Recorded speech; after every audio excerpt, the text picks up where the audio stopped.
Le jeu, donc on est en train d'assister à la troisième rencontre qui oppose l'ASC Dental à l'ASC Bokk Jom, l'ASC Astafourla, l'ASC Sokabek, autant pour moi. Donc toujours l'ASC Dental vêtu de leurs couleurs habituelles, rose bonbon et noir, toujours ASC Sokabek bleu et blanc. Toujours attention, ballon pour les ballons, ça sera une faute. Pour l'ASC Dental. C'est la troisième rencontre de cette journée de quart de finale, de cette première journée. Donc, juste pour vous donner l'information, tournoi IFOA U17, le Sénégal qui bat la Gambie sur le score de 3-1. Attention, ballon joué aux abords de la surface. Ça sera une position d'hors-jeu dit monsieur l'arbitre. L'ASC Dental donc qui fait face à l'ASC Sokabek qui est deuxième de son groupe, du groupe C. Donc ballon toujours joué, ça sera récupéré par le numéro 22 de l'ASC Dental qui essaie de jouer. Ils vont essayer de combiner, oui, ils vont garder la balle. Toujours combiner jusqu'à l'autre, l'axe central qui va jouer avec le dossard numéro 25, ça sera trop profond. Le numéro 55 de l'ASC Dental. Ça sera une touche pour les bleus et blancs de l'ASC Sokabek, mais touche jouée et rapidement toujours gardée par les bleus et blancs. Ça sera une faute du numéro 37 de l'ASC Dental sur le numéro 10 de l'ASC Sokabek. Touche rapidement, faute rapidement jouée, mais ça sera récupéré. Ça sera une faute de main du dossard numéro 11, l'arrière gauche de l'ASC Sokabek. Mais joué toujours, comme on vous le rappelle, l'ASC Dental, la fois dernière, ils ont écopé beaucoup de cartons de rouge. Lors de la dernière rencontre, c'est pour cela qu'on a vu une composition aussi un peu remaniée, mais ballon toujours, c'est toujours l'ASC Dental, ils ont un très bon effectif. Ça sera une touche, dit monsieur l'arbitre. Qui totalise aussi 3 buts. 3 buts pour chacun. 2 joueurs de Dental totalisent 3 buts et un joueur de Djibo. Touche joué, le dossard numéro 37 qui joue avec un de ses coéquipiers. L'un des meilleurs buteurs de ce tournoi. Attention, qui joue avec le numéro 29. Il va frapper. Et puis, le premier but de la rencontre à la 3e minute de jeu. De l'ASC Sokabek, de l'ASC Dental, autant pour moi. Première occasion, première réelle occasion. Le dossard numéro 29.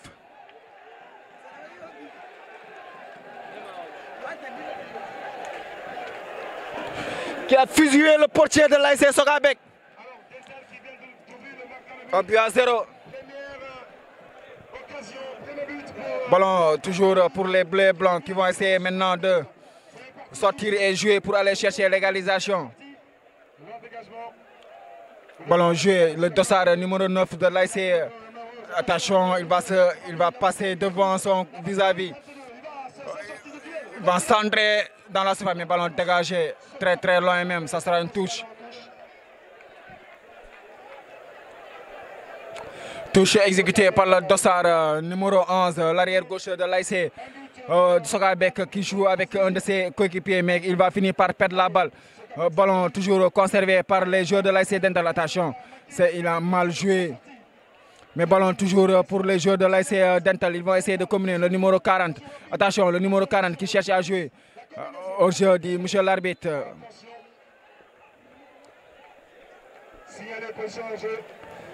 Le numéro 17 de l'ASC Bokk Jom qui était dans une position illicite. Donc, ballon joué long, ça sera pour le portier de l'ASC Dental. Ballon joué, le dossard numéro 5 qui rejoue avec son autre axe central qui va essayer de jouer pour qui pour juste l'information, le numéro 15 de l'ASC Dental, il a perdu son père récemment, donc on lui présente toutes nos sincères condoléances et des prières les plus pieuses à l'endroit de son père Dossar numéro 15 de l'ASC Dental Lac Central. Donc di ko ñaan rek moom papa mi nga xam ne dafa wàññeeku fan yii.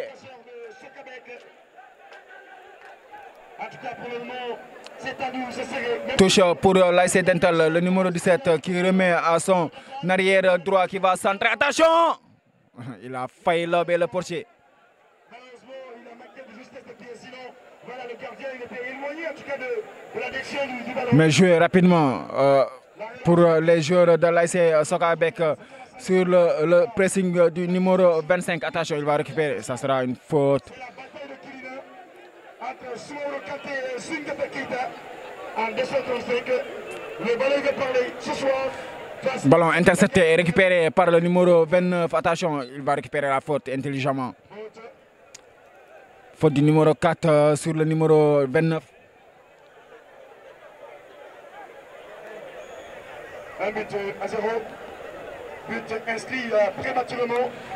Ballon joué rapidement pour le dossard numéro 55 qui joue avec le dossard numéro 25, l'arrière gauche de l'ASC Dental.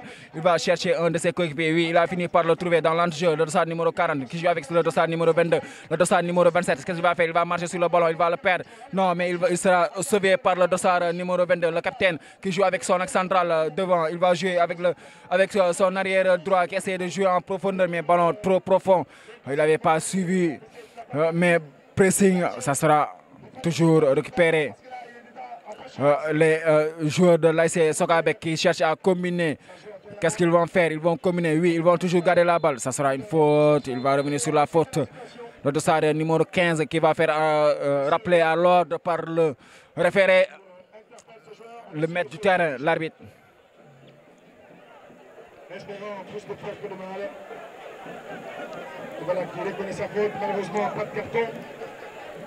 Ce sera en faveur de... Kefran dans la moitié de terrain à côté de la ligne médiane de l'ASC Dental. Donc Kefran pour l'ASC Sokabek qui va essayer de jouer avec sa batte gauche. L'arrière gauche de l'ASC Sokabek, il va jouer dans la boîte, mais ça sera dégagé. Attention, c'est mal dégagé. C'est une sorte de but, ça passe au-dessus des cages de l'ASC Dental. Heureusement, c'était une balle qui a été mal dégagée par le dossard numéro 27 de l'ASC Dental.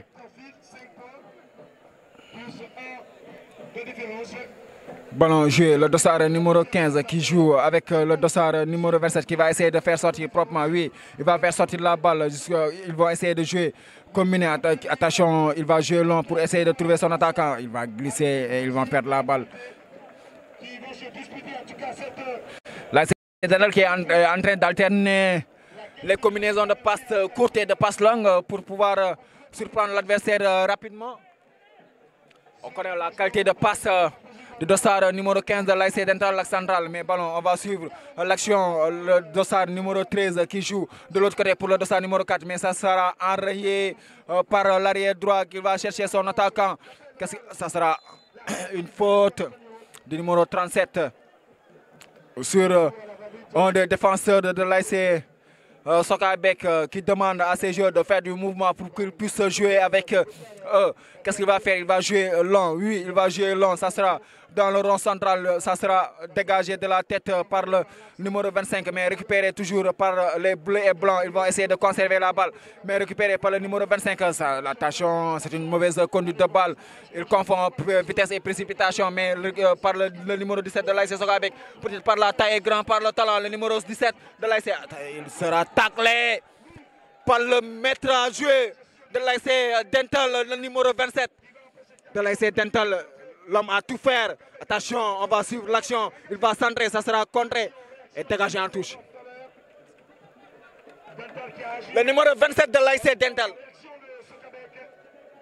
Ballon joué, ça sera une charge, mais l'arbitre dit avantage. Ils vont jouer pour le numéro 37. Il essaie de jouer de l'autre côté. Oui, il va finir par trouver son coéquipier. Il y a l'arrière qui va dédoubler, mais il a choisi la mauvaise zone de passe ballon récupéré par les bleus et blancs. Ça sera une touche. Il va faire le contrôle de cette balle. 1 but à 0. 1 pour Natal et 0 pour Sokabek en première période.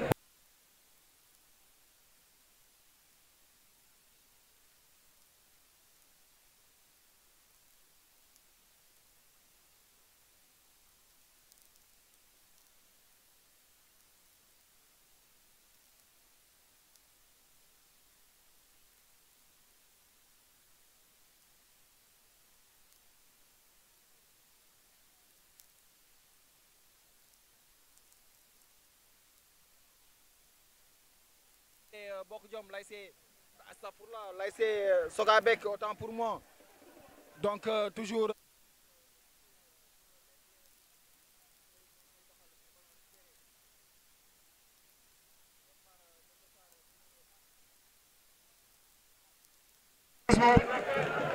Ballon joué, attention, qu'est-ce qu'il va faire? Se perd, attention, heureusement pour lui. Il a failli faire une passe décisive à l'attaquant de l'ASC Dental, mais heureusement pour lui, il a raté le cadre.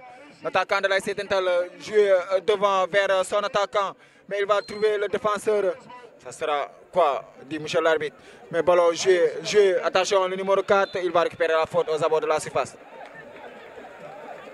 La présidente de l'ASC Oussouas. La saison prochaine, l'ASC Oussouas. Non, ASC Sokabek, mon que Franck non s'est bien placé.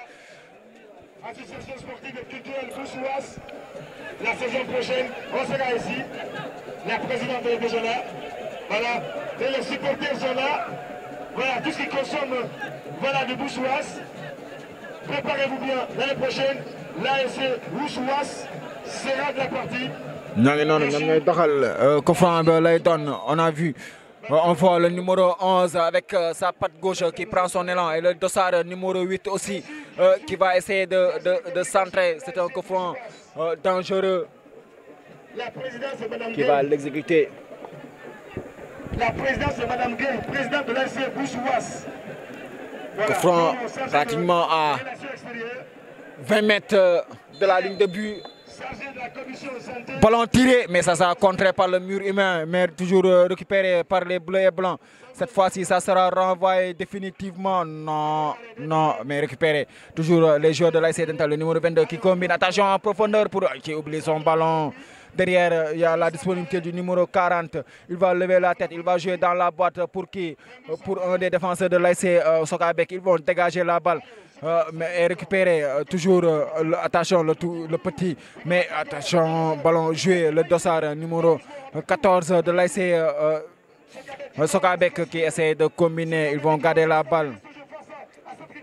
Ça sera trop long, ça sera pour le portier. Waouh, qu'est-ce que c'est beau et bien.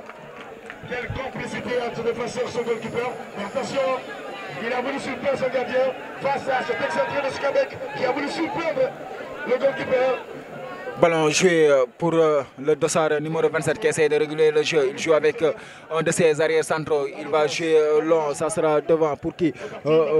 Ça sera pour un des joueurs de l'ASC Dental. Ça sera une sorte de touche pour l'ASC Dental. Attention, un joueur qui se tombe de douleur. 5 points. Sokabek t'offre 5 points. Deuxième de la poule D. On voit les joueurs de l'ASC Dental qui cherchent toujours directement à toucher leurs attaquants. Ils cherchent à corser la marque pour pouvoir avoir la tête tranquille et aborder tranquillement cette rencontre, même si qu'ils mènent 1-0, mais l'ASC Sokabek qui ne baisse pas les bras, qui part à l'assaut pour pouvoir défier le bloc bien défini, le bloc défensif de l'ASC Dental. Est-ce possible aussi pour Sokabek de revenir à la première place dans cette poule D? Tout à l'heure, ça va se savoir.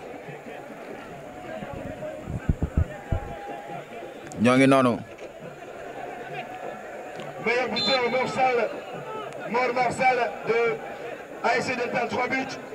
Touche jouée loin, ça sera dégagé de la tête par les défenseurs de l'ASC Dar Salam. L'ASC Sokabek, mais ballon récupéré rapidement par le dossard numéro 22, mais il va perdre la balle, heureusement pour lui. Ça sera pour un de ses coéquipiers, le dossard numéro 17. Attention, Mbappé, il va partir, il va centrer, ça sera contré et capté par le portier. L'arbitre, c'est une sortie, ça sera un corner pour Dental. Corner rapidement joué par les joueurs de l'ASC Dental. Attention, le dossard numéro 17, attention. Il va jouer, qu'est-ce qu'il va faire? Il va faire un grand pas, mais ballon, il avait bien suivi, ça sera une touche. Pour Dental, touche jouée, ça sera pour qui? Pour le défenseur de l'ASC Sokabek, il dégage loin, ballon toujours pour les bleus blancs. Nous allons essayer de jouer de l'autre côté. Est-ce qu'il va finir par trouver un coéquipier? Non, c'est un duel bien protégé. Ça sera une sorte de touche au détriment des joueurs de l'ASC Dental. Nous allons toucher non. Donc exécuter rapidement l'arrière droit qui va jouer. Attention, qu'est-ce qu'il est en train de faire? Il est en train de prendre tous les risques. L'arbitre qui demande arrêtez le jeu. Le numéro 17, le numéro 27 de l'ASC Dental, il peut jouer beaucoup plus simple. Ouais, alors dañuy ndokkale président ASC Dental ci ngénte bu mag bi mu organisé xew na fi xew bu rëy. ngénte bi keroog. waaye dimanche ba xew na fa laax yi neex na. xew bu am solo. dañu naan laax yi am na raisin. ah am na raisin zeng. am na raisin zeng. Barça Real laax yooyu. waaye yow neex na. Njoogu Afia. waaw mu yëngal fa ba mu neex jour boobu Baye Fall yëpp kontaan nañ ku dul Baye Fall sax kontaan nga. macha allah loolu la ñuy xaar si ngénte yi dañuy moytu lii loolu noonu di def yooyu noonu yëfu yàlla dañ koy doxal moom Abdou Aziz Fall ñoo ngi lay nuyu di la ziar bu baax di la jaajëfal waaye tamit dama fàtte nuyu président Sokabek.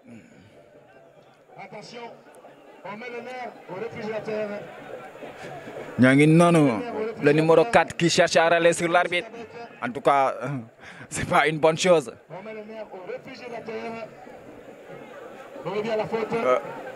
Faute pour l'ASC Dental, ballon joué en arrière, en retrait.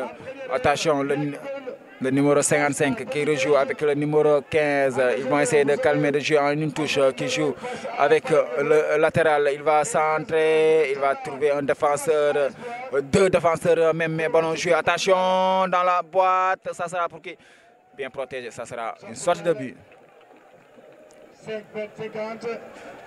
Pour l'ASC Sokabek, ñoom moom noonu 6 mètres lay doon ñoo ngi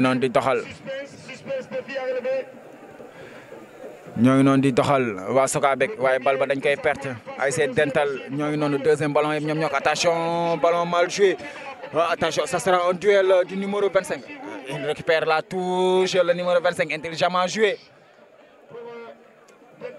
Tellement il est intelligent, le numéro 25 de l'ASC Dental, l'arrière gauche. Toujours les Dentalois qui vont garder. Attention à la Zidane, Dakar Roulat, le numéro 40. Passe aveugle. Dental, attention. Il n'a pas suivi le numéro 40. Mais ballon toujours pour les bleus blancs. Touche. Ballon joué rapidement. La touche jouée rapidement. Mais ça sera. Qu'est-ce qu'il fait le portier? Il va accompagner carrément. ñoo ngi noonu waa Sokabek ñoom moom dañuy jéem a doxal wut day siggi xool fan lay def day jouer si kaw pour jéem a trouver attaquant bi mais day trouver ak central bi da koy dégager ak boppam le numéro 27 qui combine avec le numéro 22 qui combine avec le numéro 25 ça sera une touche. Le numéro 27. Il a un énorme volume de jeu, le numéro 27 de l'ASC Dental. Elle est technique, vivacité et puissance, malgré sa petite corpulence. Mais c'est un... Attention, ça sera une touche. Touche rapidement joué. Attention, le numéro 17 qui va centrer. Ça sera dégagé de la tête. Mais ballon joué, toujours récupéré par le numéro 11. de l'ASC Sokabek ñoom noonu dañuy essayer de combiner ñoom ñoo ko moom toujours attention en profondeur lu muy def day centré pour le numéro 17 égalisation du numéro 17 à la 20e minute de jeu. Un but partout.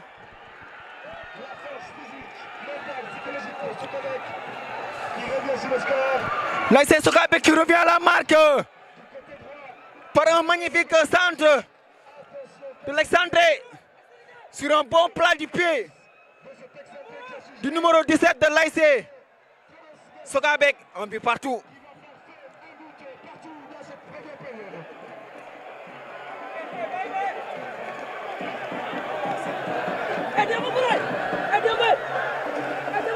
On va passer à un autre match maintenant. Acha.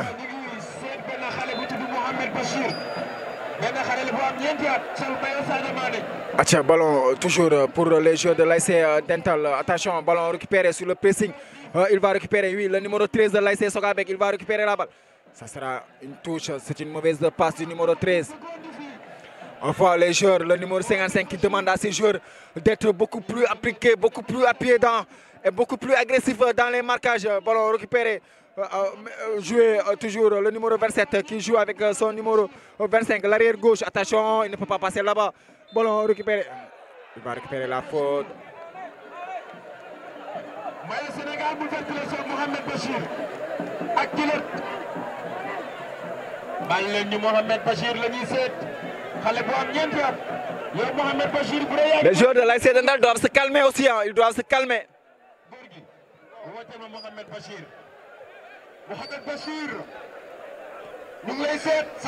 Atcha, ballon toujours pour Dental, ils vont jouer.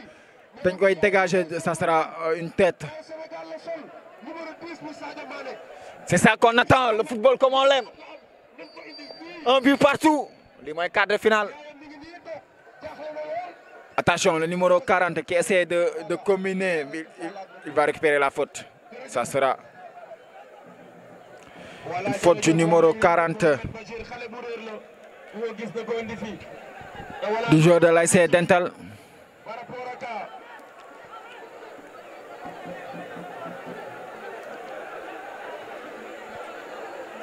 Voilà, attention. Le numéro 27 qui va soit tenter sa chance, soit jouer dans la boîte. C'est lui qui va prendre la décision. Le numéro 27, qu'est-ce qu'il va faire? Il va tirer directement. Attention, ballon. Le gardien, c'est une faute de main du portier de l'ASC Sokabek. Donc, ce diaro c'est du coup quand il est là,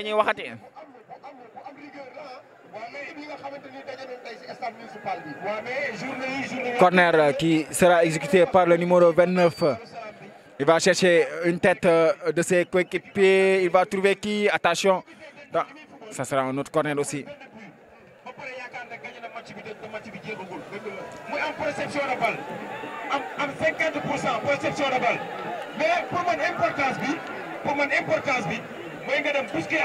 Ballon.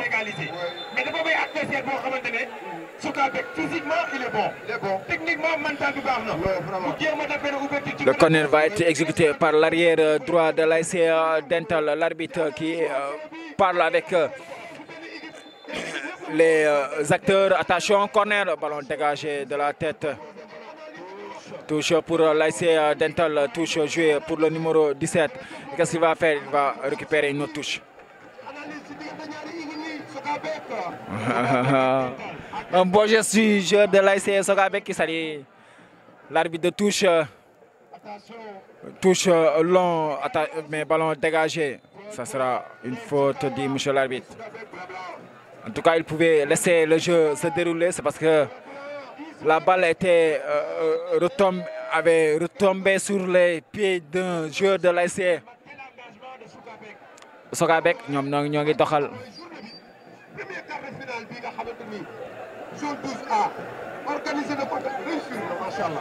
En tout cas, c'est un match rythmé, tactiquement, les deux équipes sont en place, techniquement, les joueurs sont en train de dérouler leur jeu. C'est un match pratiquement l'un des matchs les plus présents, ce qu'on est en train de suivre depuis le démarrage de cette première mi-temps. Le rythme ne s'est pas baissé, peut-être même on peut dire que le rythme monte en puissance en suivant les minutes qui défilent. Technique de sortie de balle, surface, passe profondeur gauche à droite. Bu fekkee da ngeen a bëgg a défendre foog nga mën a daw nga am physique bu doy waar moom la waa Sukabek indi mais Dental kenn demul ñu des ginnaaw parce que ku am 10 points qualifié pour première nga ñëw ak préception de balle bu leer kon dañuy wax gàcce ngaalaama à ASC Dental. Là c'est le portier de l'ASC Sokabek qui est au sol.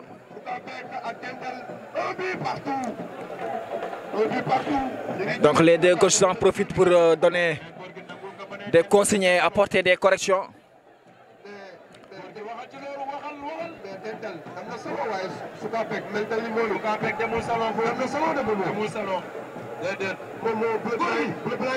bu président Sokabek toogoon fii président Dental toog fii Momo li mu gis ci match bi loolu lay wax. yow la engagé man la engagé li may wax. dama ne Sokabek demul salon. man lay doog a dégg. encore Dental. xanaa ne Dental daa dem salon ba ñëw. arbitre yi tamit dem nañ salon. waaw ñii dañoo dem def make-up ñëwaat mais ñii dañoo dem salon ba ñëw. jërëjëf analyse bi. un but partout entre Dental ak Sokabek. Donc toujours le portier qui est au sol, juste pour vous rappeler, pour les quarts de finale, la première journée, la première avait opposé l'ASC Santhibi à l'ASC Déggo du Lac, l'ASC Santhibi. L'ASC Santhibi qui a battu l'ASC Déggo du Lac sur le score de 1-0. L'autre rencontre avait opposé l'ASC Darussalam à l'ASC Bokdjom, l'ASC Darussalam qui a pris le dessus sur l'ASC Bokdjom au tir au but dans le temps réglementaire, c'était un but partout. Et à la séance de tir au but, c'est 5-4 pour l'ASC Darussalam. Actuellement, on est en train de suivre la troisième rencontre qui oppose à l'ASC Dental contre l'ASC. Attention, ballon joué, qui joue avec son attaquant. Il va combiner avec le numéro 40 de l'autre côté. Il change carrément de côté pour le numéro 17. Attention, il va, attention dans la surface, le passement, il va centrer. Mais ballon dégagé de la tête par le défenseur, mais toujours récupéré pour les joueurs de l'ASC Dental. Il va centrer avec son pied gauche, mais ballon. Attention, faute, dit monsieur l'arbitre.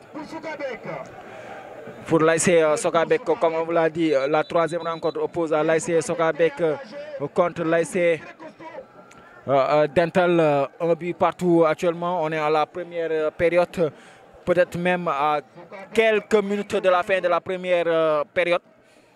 Donc sur ce, on va s'en profiter de cette pause imposée par un des joueurs de l'ASC Sokabek qui est au sol pour vous donner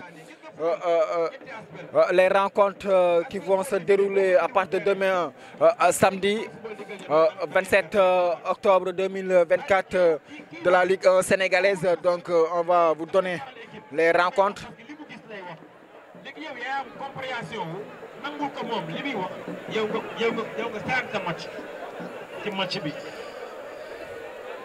Un but partout entre Sokabek. Donc, comme on vous l'avait dit tantôt, l'ASC Darussalam qui s'est défait de l'ASC Bokdjom sur le score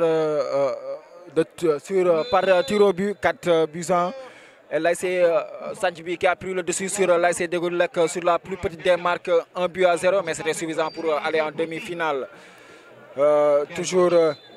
Juste pour vous rappeler, actuellement, ici dans notre pays au Sénégal, il y a le tournoi IFOA A des moins de 17 ans qui se déroule. Le Sénégal qui a battu la Gambie sur le score de 3-1. Attention, on va suivre l'action. Bel tacle du numéro 4 de l'ASC. Ça sera pour l'ASC Sokabek. Mais aussi, vous rappelez aussi, il y a la CAN du soccer qui se déroule en Égypte. le Sénégal qui avait perdu son premier match contre la Mauritanie, qui va rencontrer aussi la Mauritanie en finale après avoir battu le pays hôte, le pays organisateur de ce tournoi qui est l'Égypte sur le score de 2-1 et Mauritanie qui a battu le Maroc sur le score de 7-6. Donc Mauritanie pour sa première participation qui file en finale, qui va rencontrer l'ogre sénégalais qui sont les tenants du titre. L'équipe sénégalaise est le tenant du titre de la CAN Bissou-Soko. Ils vont essayer de conserver pour la quatrième fois. Attention, ballon récupéré par les joueurs de l'ASC Dental. Faute du monsieur l'arbitre. Quel match mais Momo soo xoolee ñaari équipe bi kenn ku si ne ni ngay fubalee tàmm ngaa fubale sa morom. waaw ndax tey dafa mel ni ñoom ñii ñoo dëkk ñoom. gis nga équipe bu Dental bi. oui booy xool 11 départ yi. 11 départ yi. ñetti joueurs ñoo fubalu woon daaw. ñetti joueurs ñoo fubalu woon daaw.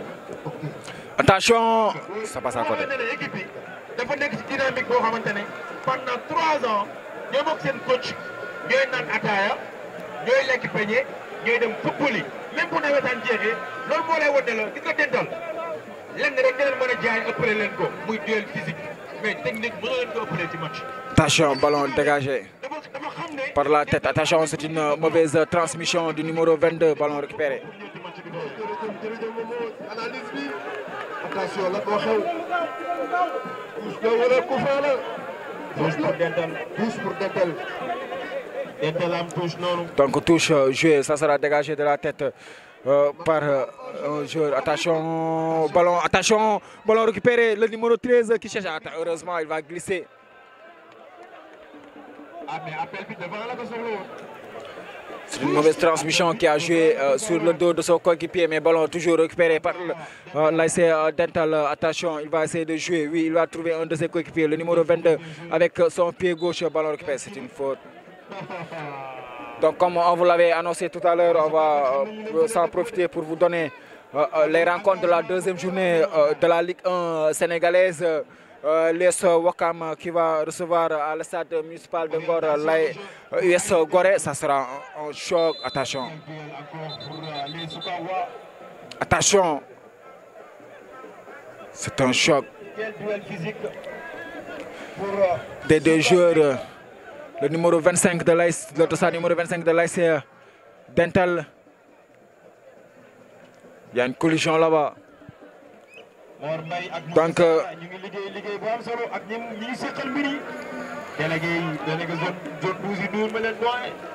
toujours pour la deuxième journée de la Ligue 1 sénégalaise, 16h45, Diamono de Fatick va recevoir à le stade Massène Sène. Massène Sène, Agel de Rufisque. Toujours Walidan va recevoir à le stade Maniang Soumaré Oslo. HLM, ça sera pour le dimanche 27. HLM qui va recevoir à le stade municipal d'HLM. Qui va recevoir Casas Port Jaraaf après avoir battu Génération Foot sur 2 buts à 1. Jaraaf va recevoir cette fois-ci Dakar Sacré-Cœur à le stade municipal de Ngor le dimanche. Toujours l'AS Pikine qui va recevoir à le stade dans son fief même à le stade Alassane Djigo. L'AS Pikine va recevoir la Linguère de Saint-Louis. Génération Foot après son revers contre Jaraaf va recevoir cette fois-ci à le stade Lat Dior Teungueth FC. Ça sera le choc. Le choc de la deuxième journée. Sonacos va recevoir Guédiawaye FC. Donc loolu mooy Ligue 1 bi loolu lañ ci am diggante samedi ak dimanche lay doon waaye toujours dañuy continuer Ligue 2 ba ñooñu jóg Ligue 2 sénégalaise ñoo ngi noonu deuxième journée. AS Douane moom day recevoir ci ki nga xam ne tey mooy Thiès FC ci nga xam ne mooy stade Diagali Bagayoxo. Jambar moom mooy recevoir ci fii nga xam ne mooy stade Caroline Faye dalal AS Saloum. AS Kaffrine moom tamit day recevoir fële ci stade du Kaffrine ki nga xam ne da koy mooy stade de Mbour May FC bi nga xam ne ren la monté moom day recevoir ci stade municipal bu Kolda ñoom Kolda lañ nekk ci nga xam ne tey mooy AS Cambérène donc coup franc joué ça sera pour qui le numéro 15 attention dans la boîte pour le numéro 7 il va lober le gardien attention le second but le deuxième but le numéro 37 de l'ASC Dental 2 buts à 1.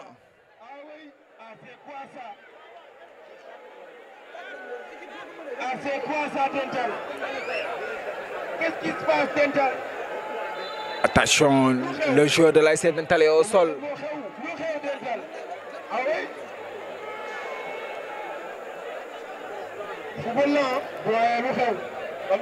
Il peine à se relever 2 buts à 1 pour l'ASC Dental. But marqué par le numéro 37, l'attaquant.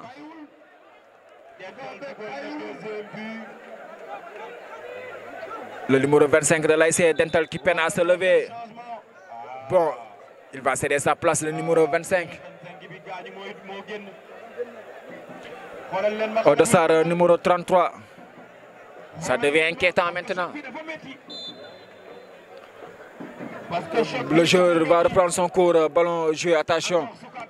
Sokabek, ballon mais dégagé cette fois-ci et gardé par les joueurs de l'ASC Dental. Le numéro 29 qui va essayer de passer devant. Il va jouer de l'autre côté. Mais ça, il était vigilant. L'arrière gauche de l'ASC Sokabek. Toujours attention, ballon pour les joueurs de l'ASC Sokabek. Il va perdre la balle. Donc le dimanche pour la Ligue 2 sénégalaise, CNEPS Excellence de Thiès va recevoir à l'estade Maniang Soumaré Amitié FC, le choc à Thiès. Ballon joué en retrait, ça sera pour le dossard numéro 15. Il joue avec son arrière droit, l'arrière droit qui joue avec le dossard numéro 27. Qu'est-ce qu'il va faire? Qui joue avec le dossard numéro 17, qui combine avec le dossard numéro 37. Attention, il va essayer de jouer en profondeur, il va garder la balle, qui va finir par trouver un de ses coéquipiers. Ils vont en train de chercher à combiner, mais ça sera trop profond, ça sera pour le portier. Pour le portier qui joue rapidement. Attention, ça sera une faute. Ndiambour qui va recevoir à l'stade Albouri Ndiaye. Duc RS Yoff va recevoir à l'stade municipal de Yoff AS Bambey. Le lundi, ça sera prolongé. Étoile Lusitana va recevoir NGB. Donc, c'est le programme Ligue 1, Ligue 2. Bon, téléspectateurs. Attention, ça sera une faute du dossard numéro 30. Il va écoper d'un carton jaune.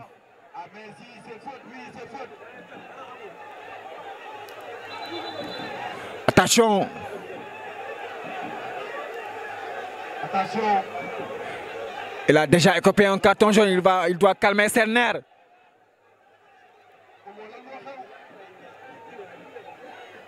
Et voilà, arbitre dafa tiré faute joxe carton jaune parce que waa ji loxo bi dafa kawe. Loxo bi dafa kawe. Si loxo bi dafa kawe. Il y a faute, oui, il y a faute. Oui, il y a faute. Faute dit monsieur l'arbitre. C'est à une main.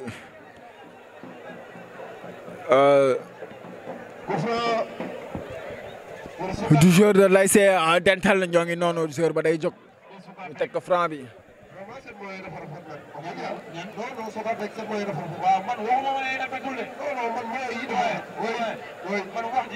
wax ji dama koy wax mu leer. Sokabek may rafet nañ. mais rafet ak dem salon bokkul. Ah d'accord nit dina maquillage au këram rafet nit dem salon ñëw du rafet. waaw wax dëgg de mais Dental dem na salon ba ñëw. yow la engagé de. jeex na jërëjëf Momo. Momo jërëjëf. li nga wax am na solo. la yow la engagé. jërëjëfati. dégg nga woon waaye. ñoo ngi noonu. Dental dem nañu salon ba ñëw. waaye Sokabek demul salon. waaw. loolu kay ñëpp xam nañ ko.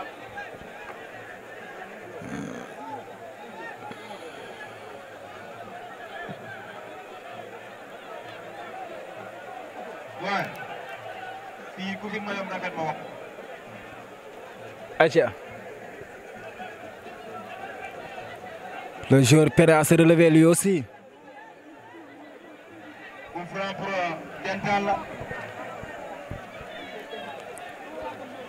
Président Diouf ñu ngi lay nuyu. Président Diouf bu jubóo. Diouf bu jubóo ñu ngi lay nuyu. Il va se relever, le numéro 25 de l'ASC Dental.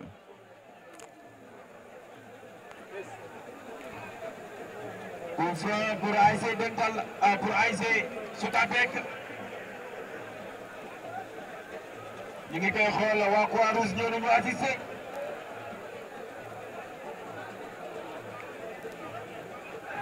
waa Socabek ñoo am faute bi noonu. ñu ngi koy xool c'est compliqué. Et voilà, c'est faute. Bien placé, coup franc bien placé. Les hommes de la Croix-Rouge. Attention, coup franc pour Socabek. Ak déglu 44 ñëpp lay dal. Mais moom coup franc bu am na raison. waaw coup franc bi fi mu nekk dafa baax. waaw mais par rapport ak sànq match bokku jom bi. fi mu nekk ak bi fay nekkoon bokkul bii pour man damay chercher attaquant bi fii damay chercher attaquant bi mais fële damay chercher angle deuxième bouton. Acha. Attention, coup franc pour Socabek. Les bleus blancs. Attention. Coup franc qui sera exécuté par qui?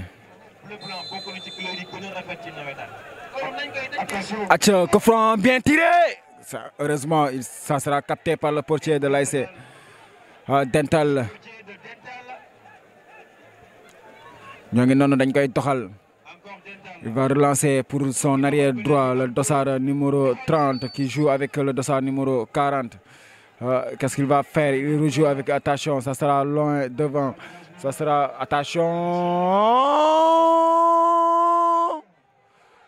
Troisième but. Le numéro 14 de l'ASC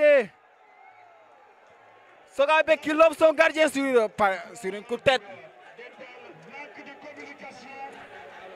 Manque de communication entre le dossard numéro 14 et son portier. 3 buts à 1.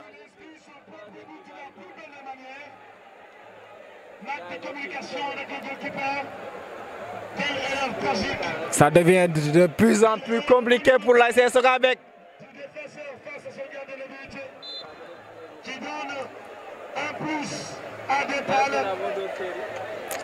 Acha, ñoo ngi noonu, le jeu va reprendre toujours.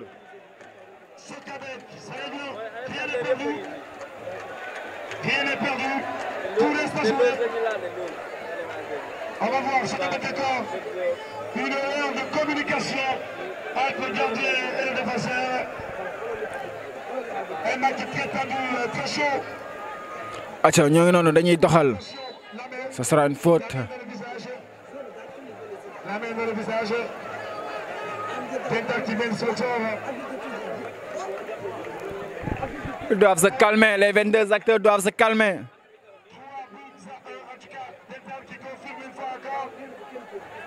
Sa première passe face à Socabek qui était très bien parti pour contrer Dental. Malheureusement, un but qui vient démoraliser, dénaturer en tout cas le plan de jeu de Socabek face à Dental. La main dans le visage du joueur. La main dans son visage. Espérons plus de peur que de mal. Comment? En tout cas, c'est un match plein d'émotions, de vibrations. Socabek qui est en train vraiment de... Il y a un joueur de l'ASC Dental qui est au sol, donc pour juste vous rappeler le score de ce match. 3 buts à 1 pour l'ASC Dental. On est en train de se régaler en 4 buts. Juste pour la première période.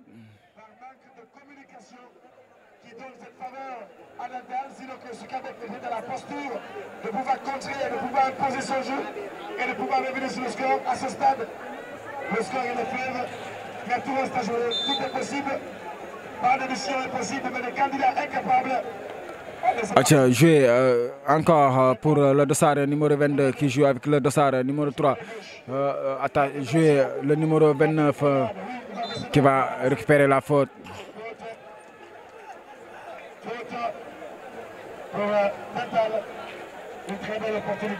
Coup franc pour l'ASC Dental, donc toujours. Soyez vigilants de tout ce beau public. Ici présent, 1 minute. 1 minute de temps additionnel. 1 minute de temps additionnel dans cette première partie où le score joue en faveur de... Nous avons coup franc pour l'ASC Dental, le numéro 17. Qu'est-ce qu'il va faire? Il va tirer direct, mais capté par le portier en 2 temps.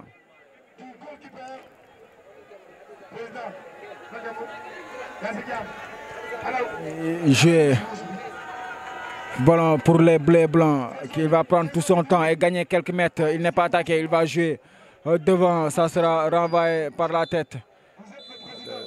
Fin de la première période de cette rencontre. L'ASC Dental qui mène sur le score de 3 buts à 1 contre l'ASC Sokabek.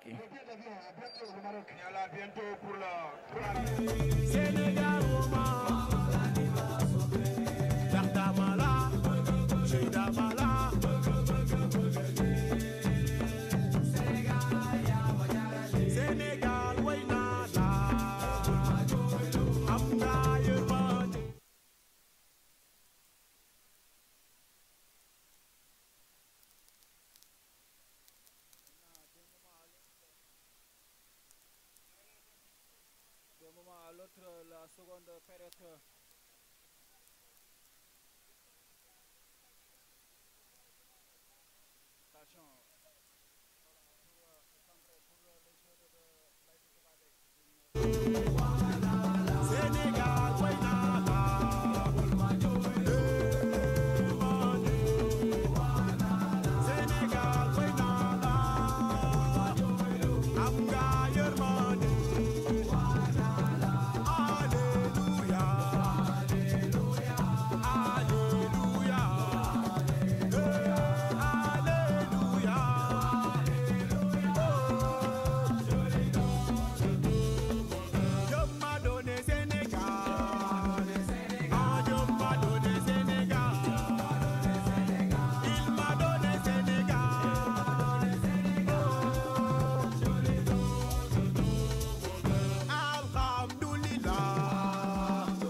fatigué de la chaleur. En tout cas, la chaleur, elle est intense.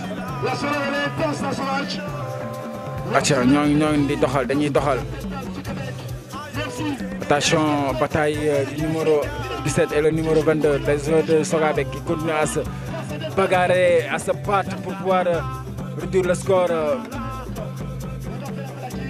Attention, ballon bien récupéré. Tacle du numéro 4. Le tacle magique, la sortie vertigineuse de ce capitaine, le bouillon emblématique de Sokabek. Attention, l'ASC Dental va effectuer des changements. De la pelouse, le capitaine emblématique de Sokabek qui prend à lui seul. Le tout petit numéro 45 va faire son entrée. J'ai dit le tout petit numéro 45 va faire son entrée. Attention. Accompagné du numéro Dossard, numéro 35. Ça le compose bien. Il touche à nouveau. Il touche à nouveau. Rapidement. Touche jouée toujours pour les joueurs de l'ASC Dental. Ballon joué. On change carrément de côté jusqu'à le numéro 20. Attention, le numéro 20. Techniquement, il est bon. Mais est-ce qu'il va perdre? Oui, il va finir par perdre la balle. Attention. Il laisse un boulevard derrière lui. Le numéro 20. Attention. Il va centrer. Oui. Attention.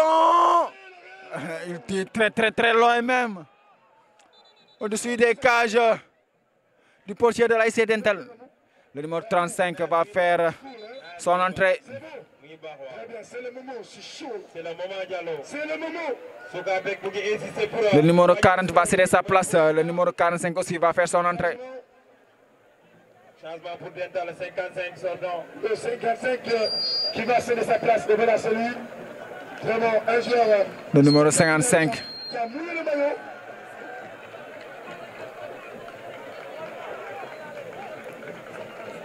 C'est le pharmacien. C'est le pharmacien en fait. Franchement, il a joué la pharmacie. Vous savez, quand tu prends le local, il y a des docteurs, il y a des pharmaciens, il y a des électriciens. Il y a...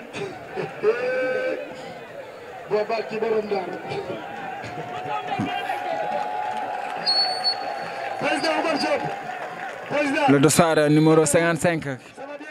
Le match, il est vraiment animé. Hein. Ça fait du bien. Il cède sa place. Vous avez vu, l'énergie ça augmente, ça augmente, ça augmente. Je suis à 1000 volts. Et je vais monter à 2000 volts tout à l'heure aussi. Je vais crier, on va m'attendre au palais présidentiel. Je vais partir. Le match, il est bon, il est bon, il est bien. Attention, bataille aérienne gagnée par les joueurs de l'ASC Sokabek. Attention, les joueurs de l'ASC Sokabek. Attention, le numéro 4, il va tirer, ça sera contré. Ce sera une faute. Le numéro 15 sur le numéro 22 de l'ASC Dental. Sokabek qui commence à créer un traumatisme tactique du côté de la défense, en tout cas Dental. La pression de 3-3, 2-2. C'est normal parce que quand vous jouez avec des techniciens... Ballon joué, le nouvel entrant, le Dossard numéro 35, qui casse la ligne avec une belle passe. Attention, le numéro 17 qui joue avec le numéro 37, qui joue là-bas avec le Dossard numéro 33. Il va centrer. C'est parti. C'est mal joué. Sortie de balle. Sortie de balle. 4 buts à 1. Dans l'histoire, en tout cas du foot, local ici au stade de Yakourab, pour la toute première fois, 4 buts dans le show. Inscrit sans penalty, sans coup franc, à l'issue de belles combinaisons. Tactique de jeu parfaite, vision de jeu parfaite. Donc, toujours l'ASC Dental qui garde la balle, c'est une touche pour les joueurs de l'ASC Dental, le numéro Dossard, numéro 27 qui joue avec le Dossard numéro 20 qui va essayer de combiner, ballon récupéré par les bleus et blancs. Mais ballon rapidement avec de rigueur, il va récupérer le capitaine. Attention en profondeur. Là, cette fois-ci, je pense que l'arbitre s'est trompé. 4 buts à 1, 4 pour Dental et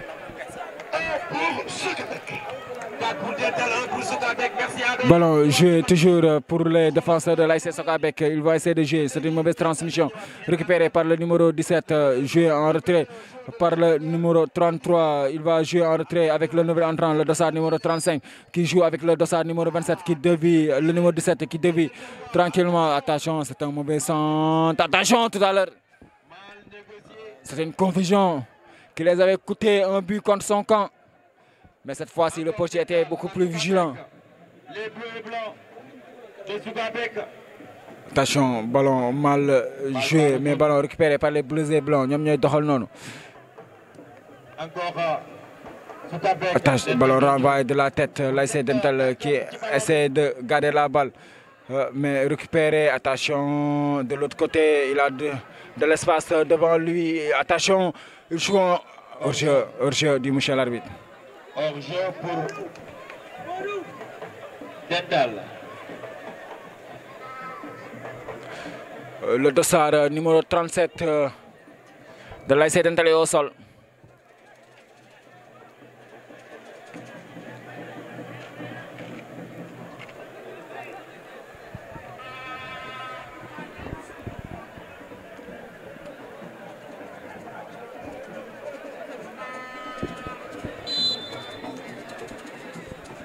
waay lii dootuma ko nangu waay.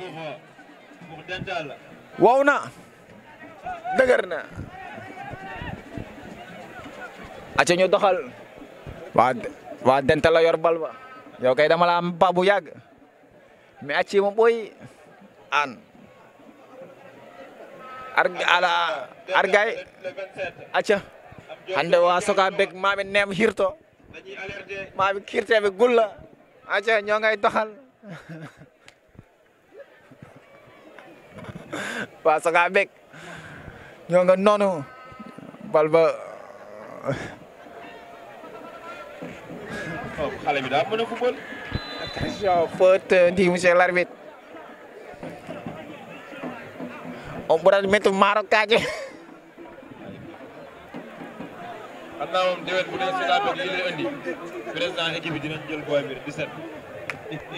kay hay goto anda ko woni metti maaro kaaje. acca.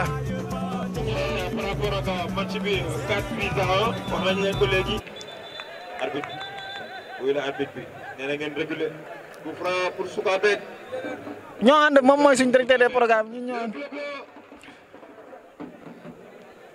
ñoo ngay doxal.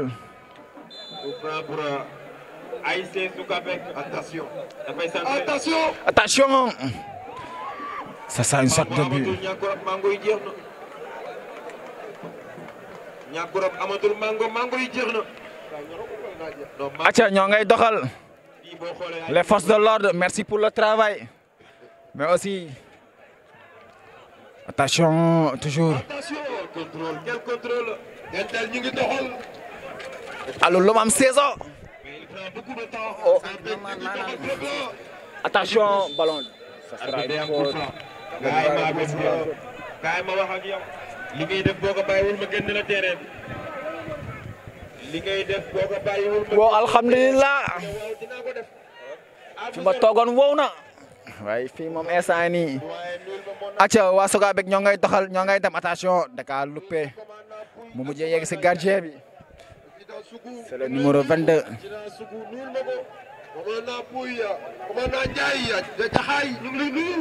Le portier va prendre tout son temps, il va dégager même. Ça sera pour qui? Attention, ballon mal dégagé. Ça sera un compte favorable pour le numéro 20, l'auteur du 4e but. Il va centrer avec son pied gauche. Deuxième but contre son camp. Ça sera 5 buts à 1.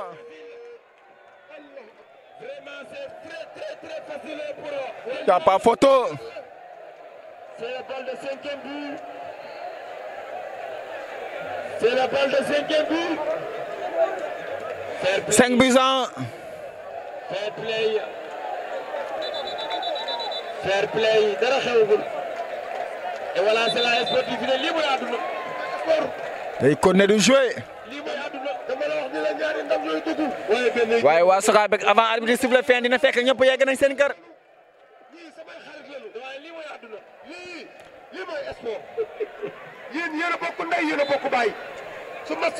5 buts à 1. Sur les 5 buts, les deux buts ont été marqués par les joueurs de l'ASC Sokabek. Mais l'ASC Sokabek qui ne se décourage pas, ils vont continuer à jouer. Attention, le numéro 41 qui va essayer de prendre de la vitesse, il va partir. Là, attention, faute. Atia. Ballon récupéré, ñoo ngi noonu dañ koy doxal le numéro 15. Tey doxal day am faute. 5e but pour ASC Dental. 5-1. loolu mooy juróomi waxtu yi. ci waxtaan lay mujj. Fajar. président. tisbaar takkusaan ak timis ak gée. dañ ko julle la manita. espagnol di waxee. may loxo ba juróomi baaraam ya. Attention le numéro 45, attention le petit. ñoo ngay noonu di doxal. ASC Dental qui impose sa suprématie, sa domination dans la zone 12A. N'a pas de concurrent pour le moment. Attention ñoo ngi noonu waa Sokabek ñoom ñoo koy téye noonu dañ koy continuer ñoo ngay jàpp benn di fo dañ koy bàyyi mu génn touche pour l'ASC Dental. kii moom ku fi estati instant yi match bi xam nga ñaan lay mujjee tolle ngeen xaar mën na jeexee sa juróom ñaar.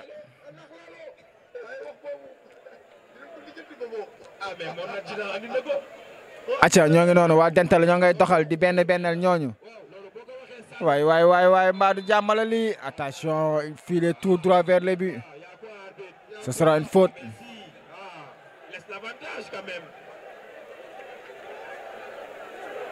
Merci voilà loolu daf ma échappé merci loolu daf ma échappé dafa ñëwaat ci faute bi mais hors-jeu le départ merci. li mooy football dañ koy waxtaane. waa Dental na ngi doxal. dëgg la dëgg da ngay wax dëgg yàllaa ko moom dëgg yàllaa ko moom. déedéet non man waxatuma gars yi ci match bi lay wax ba pare. waa Sokabek. président ñaari équipe buñ toogoon fii li ma war a wax laay wax. ñoo ngay doxal le numéro 41 qu'est-ce qu'il va faire il va tenter à centrer mais ça sera une sorte de but. acca dama la fay pour ngay waxtaan. damay waxtaan si. Momo yow la engagé. damay waxtaan si. Momo li ngay wax yow la engagé. man la engagé. Ballon récupéré par les joueurs de l'ASC Dental facilement jusqu'à le portier. yow gérer si liggéey rek. ku demoo dama teg ko ci axe. xam nga ni loolu dal na xel ak naa ma solo.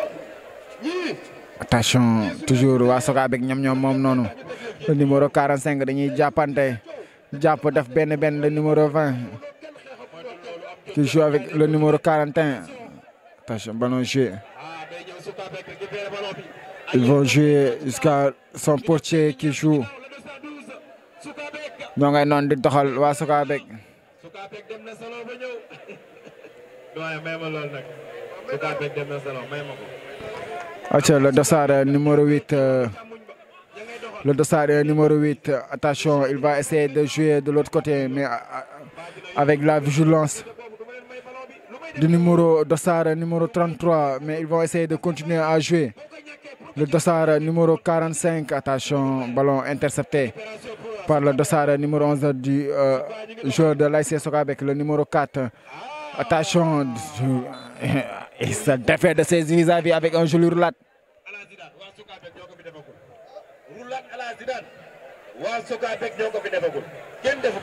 Alaaji Sadam tey yaa nekk si caméra ba amuñu droit wax luñ neex waaye suñu xel tamit luñ neex moo ngi fa.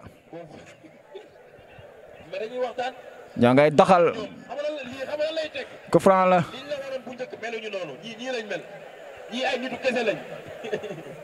yi nga ma nit dafa yomb a xam nit dafa yomb a xam ñii nii lañ mel kii bu demoon sa koñ ñu tegal laa taaya waxtaan ak yow ak naa amul solo. Acha, ça sera mal joué. amul solo doyen xàmmel ma dirigeant Sukabek yi final bi maa ngi invité ñu ñëw toog fii loolu sama wet ba leen di jox kerem ñuy naan fii laa leen indi. Le match est déjà plié. ñëw leen da ngeen di defaraat rek déwén ngeen ñëwaat. C'est Dental qui commune. bu leen tas ASC bi déedéet. Attention, ballon récupéré aux abords de la surface pour les bleus et blancs. Le numéro 7 qui essaye de forcer le passage. Il va garder toujours la balle qui joue avec le numéro 5. Ça sera une faute. Coup franc pour Sukabek. 5 à 1. Dental lu mu def waa Sukabek metti na. waaw mais Amady wax na dëgg Amady international. Door na jàppoo. Amady borom sabari borom junjungi. pare ci door na wara match nii la Kosias xanaa Kosias de moo si sauvé wu. waaye ay seen Sukabek moom lu ñu jël daa bëri juróom. attention Sukabek. altine ba vendredi lañ jël.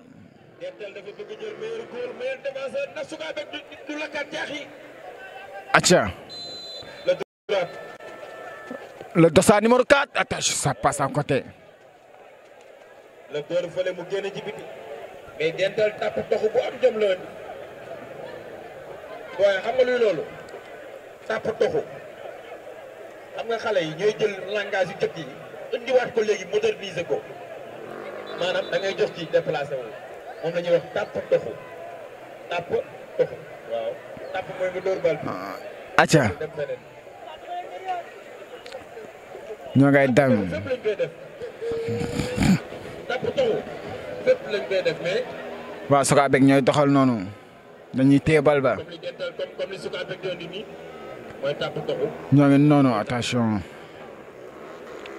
ba léegi. Le dossard numéro 17 il a mal contrôlé son ballon bal wa day ñëw. bal ba waa Dental ñoo ko moom. Ils vont partir à l'assaut pour chercher à marquer le 6e but. Non. si ñaari équipe yi. waaye door na. nii laa doon doore. attention. Attention, le numéro 17 qui va protéger son ballon. Touche pour l'ASC Sukabek, toujours ñoom ñooy doxal. dégagement toujours ballon. mais loolu hors jeu. mais doyen. doyen ñu fàttali leen règlement yi ba tey. règlement lu wax coup franc bu amul danger. wala boog contact bu amul danger. arbitre doit arrêter match bi. loolu foog ñu koy fàttali gars yi. parce que arbitre gis na ko bi muy daanu. xam na ne am na contact. mais contact bi nekkul intention. moo tax mu continuer match bi jërëjëf. loolu règlement bi la. attention toujours ballon. Acha. Acha, attention. L'arbitre de jouer. waaw c'est la sportivité merci. L'arbitre de jouer, il n'y a rien là-bas. Mais l'axe central est son portier. Comme d'habitude, il y avait une incompréhension, ballon joué. Le portier est au sol. Attention, Vinicius, attention, Vinicius. ñoo ngay joué arbitre Zobe dafa arrêté wu. Attention. Zobe daa arrêté wu. lan moo xew. bi mooy doon image du jour. arbitre lu wax. arbitre bi arrêté na Zobe ñoom ñu kon di daw.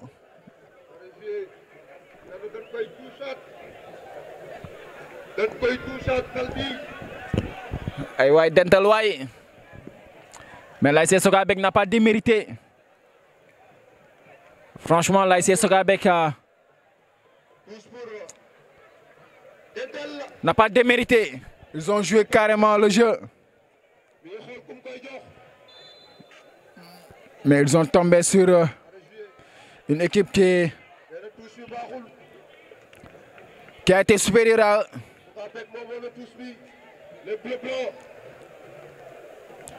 ñoo ngi noonu waa Sukabek ñoo ngay doxal attention l'ASC Sukabek attention dans la surface le portier va prendre tout son temps. C'est presque fini. Attention pour le Dossa. Belle couverture du défenseur de l'ASC Sokabek.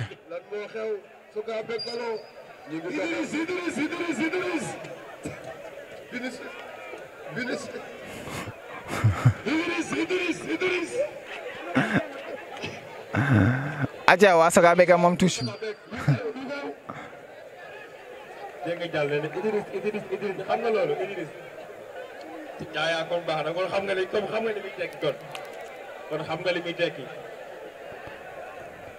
D'un moment à l'autre, l'arbitre va mettre à terme de cette rencontre. L'ASC Dental va rejoindre les deux premiers qualifiés à la demi-finale, qui est l'ASC Sanchibi, qui s'est défait de l'ASC Dego du Lac, et aussi l'ASC Darussalam, qui a carrément éliminé l'ASC Bokdjom, son voisin. L'ASC Dental qui atomise l'ASC Sokabek sur le score de 5-1. C'est fini ici à la stade municipal de Niakourap. L'ASC Dental, vainqueur de cette rencontre sur la plus large des marques, 5-1. Nous avons demi-finale. l'ASC Dental foolul. l'ASC Sokabek du courage. Et mbokk téléspectateurs yi lii ngeen amoon tey fii nii ci stade municipal bu Niakourap ba ëllëg ba incha allah ci beneen match.